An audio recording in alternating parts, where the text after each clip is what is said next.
Assalamualaikum warahmatullahi wabarakatuh. Halo para pendengar setia Cerimis, selamat datang kembali di channel kami. Pada malam ini, kami akan membawa kalian ke dalam sebuah kisah yang penuh dengan kengerian dan misteri. Siapkan diri kalian untuk mendengarkan cerita yang akan membuat bulu kuduk kalian berdiri. Inilah kisah teror PKL di toko komputer, rahasia lantai 2 yang mengerikan.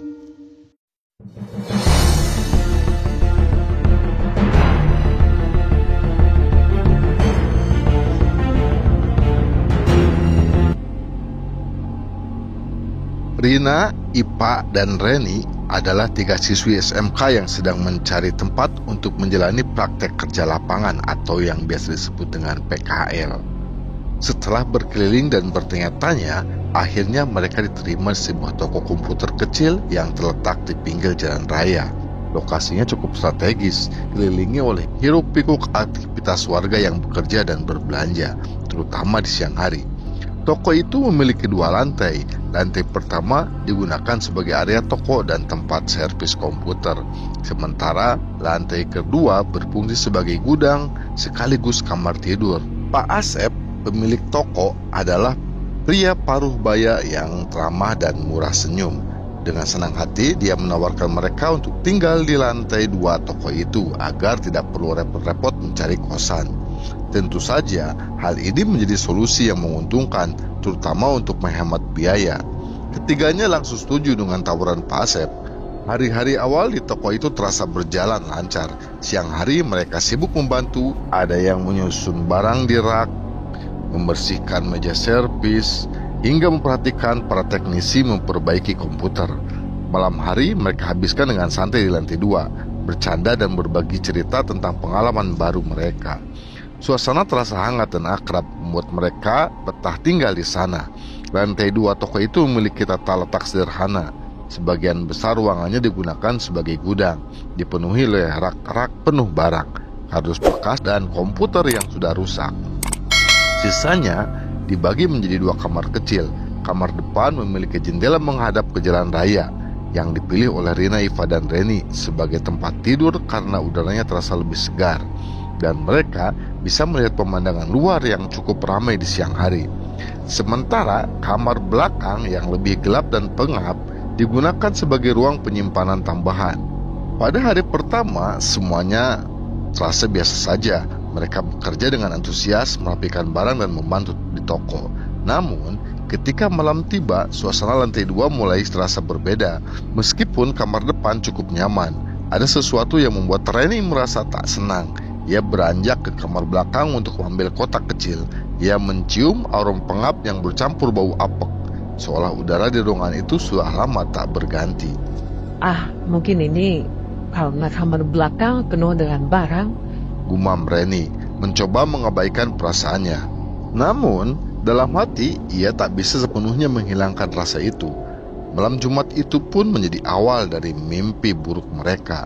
Setelah toko tutup sekitar pukul 7 malam, suasana lantai 2 terasa lebih sunyi dari biasanya.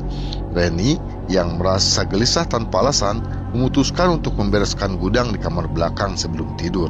Ruangan itu dipenuhi oleh barang-barang lama dan debu tebal, menciptakan suasana yang agak suram.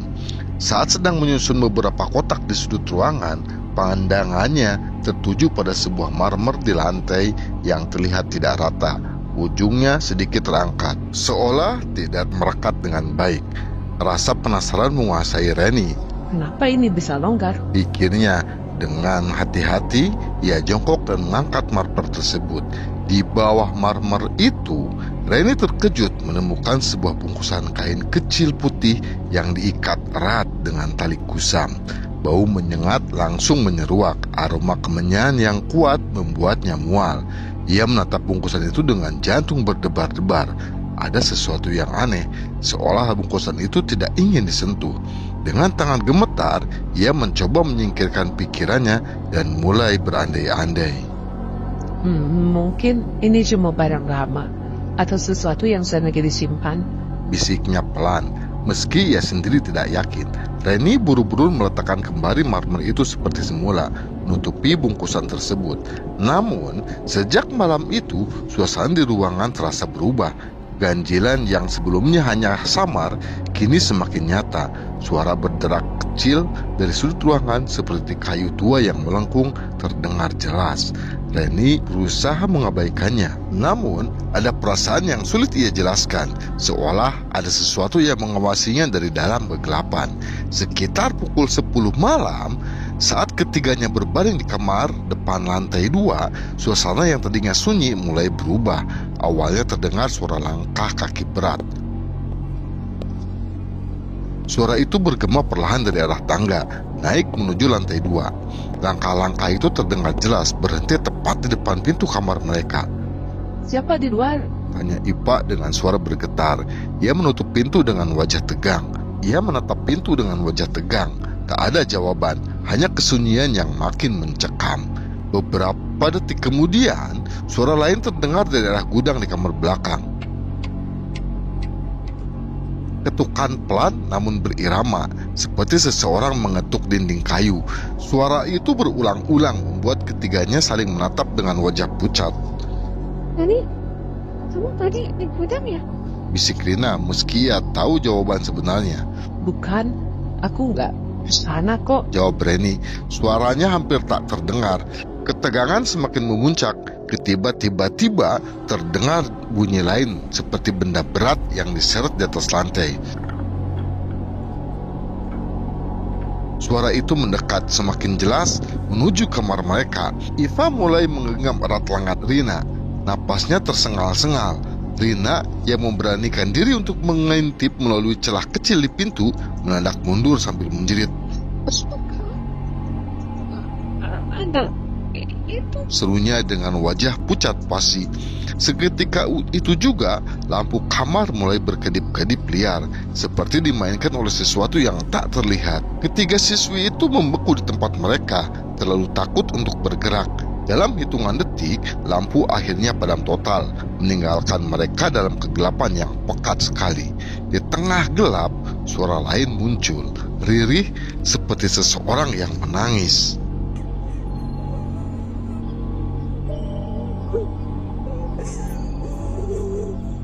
Tangisan itu terdengar memilukan, tetapi perlahan berubah menjadi tawa pelan yang serak dan menyeramkan.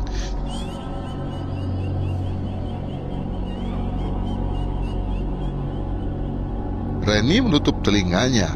Air mata mulai mengalir deras, sementara Ipa yang sudah mulai terlalu ketakutan, tiba-tiba tubuhnya melemas dan jatuh pingsan di lantai. Rina hanya bisa memegang tangan kedua temannya erat, berusaha menenangkan diri meskipun jantungnya berdegup kencang. Ketika suara itu terdengar semakin mendekat, mereka tahu malam itu belum selesai dan sesuatu yang lebih menyeramkan sedang menunggu. Mereka pun berteriak-teriak di dalam gelap, mencoba melawan rasa takut yang menguncang tubuh mereka. Rina dan Reni akhirnya terduduk di lantai, bersimpuh dengan tubuh gemetar. Dalam keputusasaan, mereka mulai membaca ayat-ayat suci dengan suara terputus-putus, berharap bisa mengusir kengerian yang menyelimuti kamar itu. Namun, ketika suasana sedikit terasa lebih tenang, Reni tiba-tiba merasakan sesuatu yang membuat tubuhnya membeku. Ada desahan napas kasar di depan wajahnya. Napas yang begitu dekat hingga terasa panas. Bau busuk langsung menyengat, seperti bangkai sudah lama membusuk, menyeruak ke hidungnya. Reni langsung memalingkan wajah sambil mual, kemudian muntah di lantai. Rina, ada sesuatu di sini. Bisik Reni dengan suara parau. Tangannya mencengkram lengan temannya itu erat-erat. Tiba-tiba, lampu yang tadinya padam kembali menyala, memercikan cahaya redup yang berkedip-kedip. Di depan pintu kamar, mereka melihatnya. Sosok itu, sosok putih, tinggi, menjulang, mengenakan pakaian compang-camping seperti kain kafan yang kotor dan bernoda tanah. Sosok itu berdiri diam, namun kedua tangannya mengangkat sesuatu. Kepala manusia. Rambut kepala itu kusut dan lepek, dan wajah pucat membiru yang dihiasi senyum mengerikan. Mata kepala itu tampak setengah tertutup, seperti menatap mereka dengan pandangan hampa.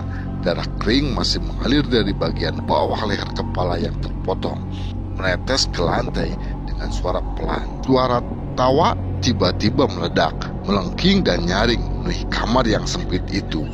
Tawanya menggema, membuat telinga mereka berdenging dan hati mereka tercekam. Rina dan Reni hanya bisa menatap sosok itu dengan wajah pucat.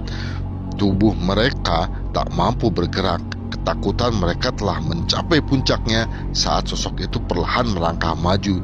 Tubuhnya yang tanpa kepala, yang membawa kepala yang kini tampak menoleh ke arah mereka. Mata kepala itu seolah hidup, bergerak perlahan menatap Reni, membuatnya menjerit sekuat tenaga. Jeritan mereka memenuhi udara, namun tidak cukup untuk membebaskan mereka dari teror. Keesokan paginya, saat mereka siuman, mereka mendapatkan Ipa terbaring lemah dengan tubuh demam tinggi. Wajahnya pucat dan ia menggigil hebat meski matahari sudah naik tinggi. Reni dan Rina yang juga masih diliputi ketakutan saling bertukar pandang dengan cemas. Mereka memutuskan bahwa ini sudah terlalu jauh.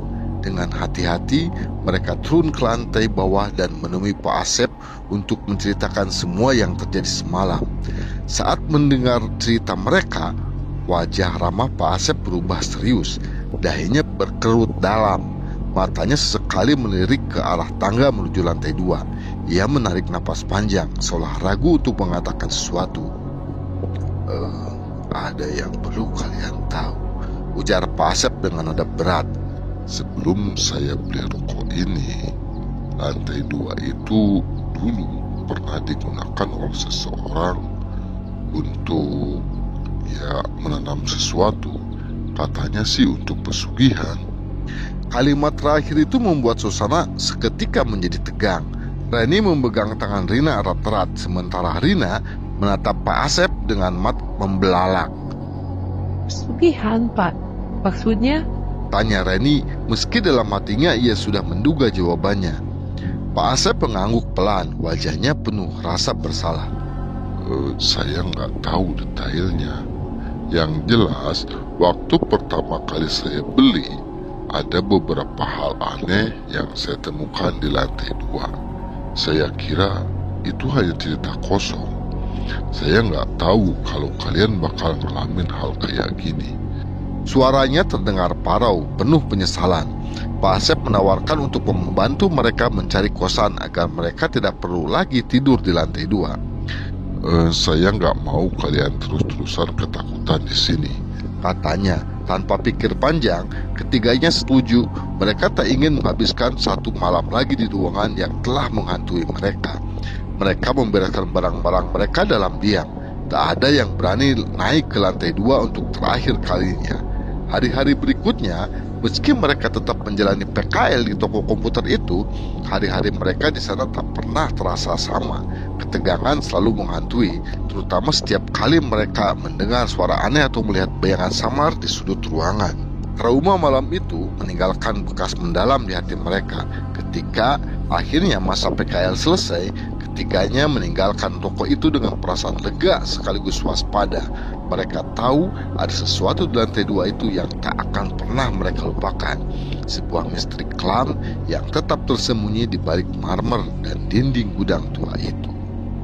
Terima kasih telah mendengarkan cerita teror PKL di toko komputer. Rahasia lantai 2 yang mengerikan bersama Cerimis. Kami harap kisah ini memberikan pengalaman mendebarkan bagi kalian semua. Ingatlah, di setiap perjalanan malam yang sepi selalu ada sesuatu yang tak terduga menunggu. Tetap waspada dan jangan lupa untuk selalu mendengarkan Cerimis untuk cerita-cerita horor lainnya. Wassalamualaikum warahmatullahi wabarakatuh.